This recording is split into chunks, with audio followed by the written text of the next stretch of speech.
Right then, welcome back to the channel, and today we have got another big powered customer car build for you. So let's take a look. So in the workshop today we have got this 335D Estate. Very nice looking car, nice sunset burnt orange, not sure of the colour code, but very nice. This has got the N57 engine. So most people already know that these 335D engines or 35D engines are pretty quick as they are. 313 horsepower standard. With a custom remap and a front mount intercooler, you can get these up to about 380 horsepower, which again, these are pretty quick, quite economical, and very good all-rounder. But for some people, it's not quite enough, which is where we come in and these upgrades. So let's take a look what we're going to be fitting. First up, we have got the turbos. So with it being the 35D, we have got two. We've got a smaller one and a large one. This is a ball bearing turbo system, bigger compressor and turbine wheels. We have fitted this to another 35D engine before and seen 475 horsepower.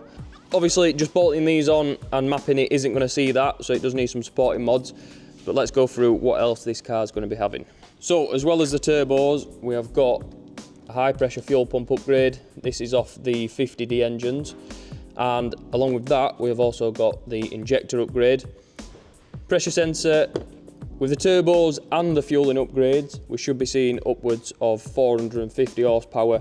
We might hit a limitation with the head flow, so after that point, usually you've got to fit the race cams to see any more, but we'll get to that when it goes on the dyno. Front mount intercooler, even as standard, these get pretty hot, especially once you start with the software. So with the tune, we generally see about 90 degrees inlet air temps. With this intercooler, we did a test and this drops it to about 40 degrees. So really good upgrade. Even if you're just tuning, we'd recommend a front mount intercooler. Another upgrade we're going to be fitting to this is our 3.5 inch intake pipe with AEM filter, which again, we have tested this on a previous car on the dyno and seen good power figures and seen a good increase just by fitting this. It makes a bigger difference on cars with hybrid turbos, so not much difference on a stock car with a tune, maybe a few horsepower, I can't remember off the top of my head what it was, but with the hybrid turbos and the intake, it does make a good difference because these turbos need a lot more airflow, which you can get from the intake. And then last on the list is the ZF service kit. So they've got a ZF 8 HP gearbox. It does make sense to service these if you're going to be upgrading the power, and I think the recommended service intervals is about 60,000 miles. So if you haven't already done that and your car's above 60,000 miles, definitely worth servicing the gearbox. So that's the car, they're the upgrades. Let's crack on, get them fitted and then get it on the dyno.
So we have just finished tuning the 335D, and I am pleased to say that this is a new N57 record on our dyno. So let's have a look at the dyno graph. So previously, the best N57 engine we'd tuned was 475 horsepower. This one, even though we're running pretty much the exact same hardware, we've managed to get 492. So not quite that 500 horsepower mark, but this is pushed quite hard. It's a little bit smoky. We might end up dialing that down a little bit after the road test. We'll see what it's like on the road, because you never get a true representation on the dyno, even with the big extraction system we've got in here.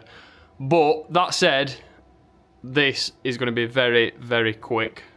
Absolute awesome power curve all the way to the red line. We're up at 860 pounds-feet of torque.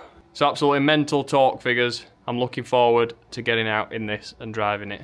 And you have got to remember that this car is still on pretty much just bolt-on upgrades. So turbo upgrade, the fuel pump, the injectors, the intake, but we haven't touched the internals of the engine. This is a stock N57 engine.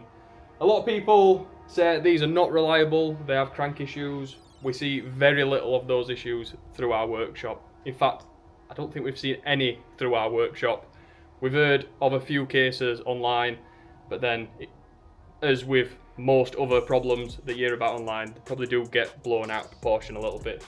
So, in our opinion, the N57 engine is a very, very strong engine and a very good platform for tuning. So, let's get this pulled off and get out in it. Right, let's see what the fuss is all about.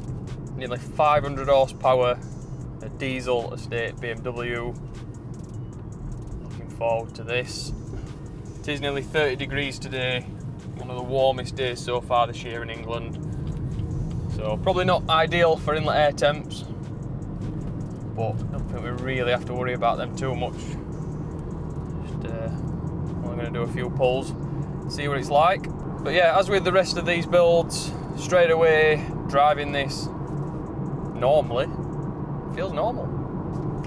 I know that sounds pretty obvious, but in most vehicles, when you're tuning it to this extent, nearly 500 horsepower, usually they're pretty leery, especially diesels.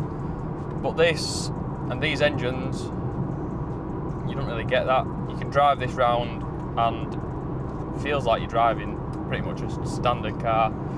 Because it's bi-turbo, you don't really get any lag like you would if you put a big single turbo on there.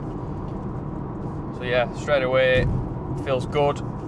The exhaust, again, can't even tell it's on there really, just cruising about.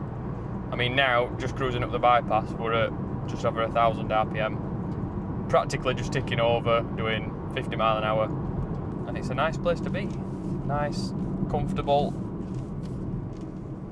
What you'd expect from a BMW, I suppose. If you are cruising around, the good thing, again, with diesel engines and tuning diesel engines is you're still going to maintain good economy. So at the minute, even now we're doing over 40 miles per gallon.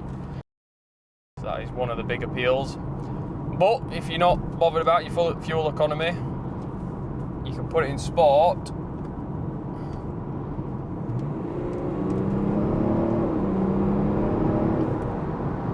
Have quite a bit of fun.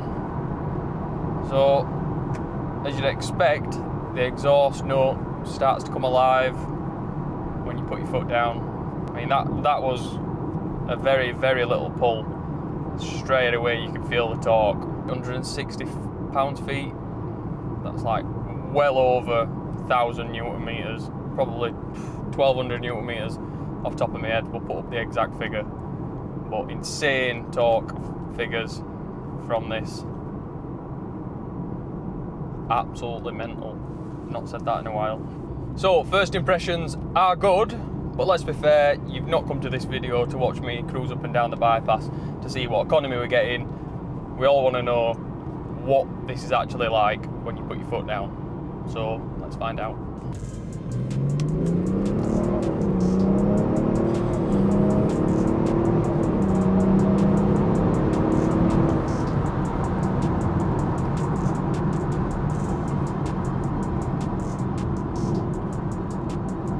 Be honest, probably exactly what you'd expect from something that's nearly 500 horsepower.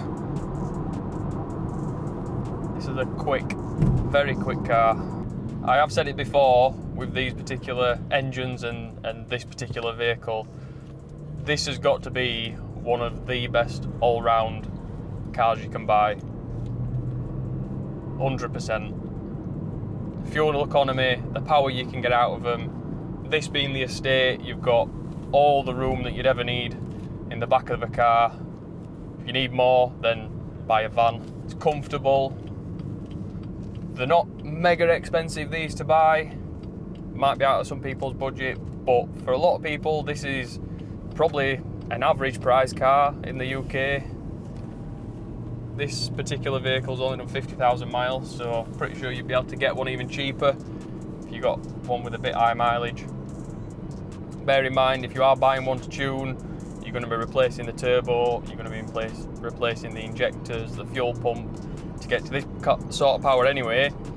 So things that kind of wear over time, you're going to be replacing. So getting a high mileage one, not necessarily a bad thing, as long as it's been well looked after. Right, so I'm going to try and launch this now. I'm not going to do anything special, just in sport mode.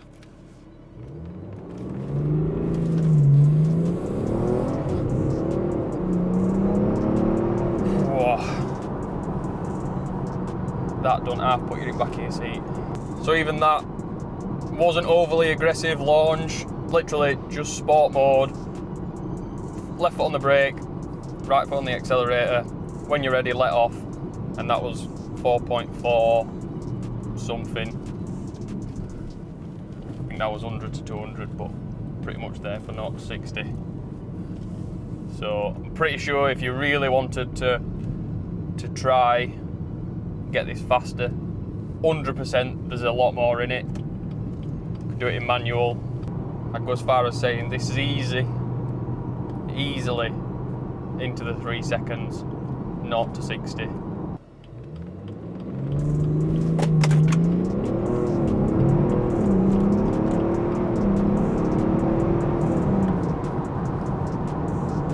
Again, nothing fancy that time, just sport mode. Traction off, that's the only difference. Left foot on the brake, right foot on the accelerator, and then this time around 0 to 100 kilometers, 3.8. So I said it easily be in the 3s.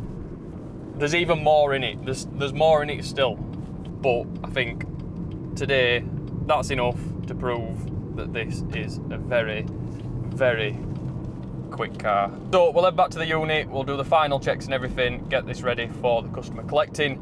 Hopefully you've liked this video. If you have liked it, click the like button, subscribe to the channel for more videos like this, and we'll see you in the next one.